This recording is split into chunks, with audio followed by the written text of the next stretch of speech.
What do you think when you read the newspapers or you watch on TV about people, apparently normal, so-called normal people? You know, we've talked about this before. So so-called normal people snap and commit atrocities. And then the general public is given explanations such as, well, when he was a little kid, when he was in kindergarten, his daddy didn't buy him a tank, or she didn't get her favorite doll, or you know what I'm talking about, right? Well, what do you think about this? I don't think that those explanations, are meaningful explanations. Why do people snap? Usually they snap because they're like rubber bands. They've just reached the point where they can't stretch anymore. The other day there was a guy, he took hostages in a school board meeting. He's drawing crazy things on the wall. He's shooting at people. I mean, you don't get much worse than that. And all supposedly because his wife was fired. Well, I don't believe it was just because his wife got fired. I think that was like the end of what he could handle.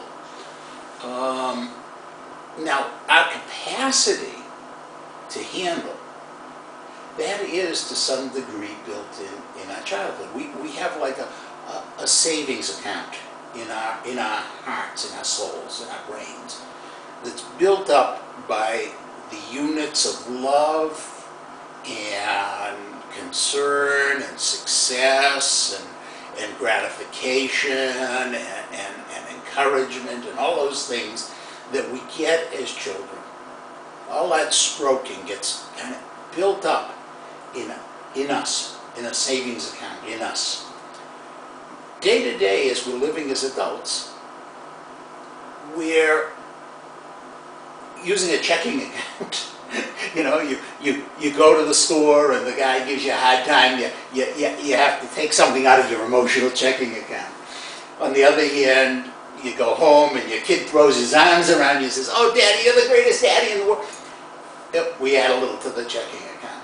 But most of the time, none of that goes into or out of the savings account, that childhood savings account. Then things get really rough, okay? Like right now, we have an economy that's difficult. People are losing their jobs. There's a lot of change going on. People feel threatened. Okay, they start drawing on that savings account that they built up as children because they're not getting enough to keep the checking account full.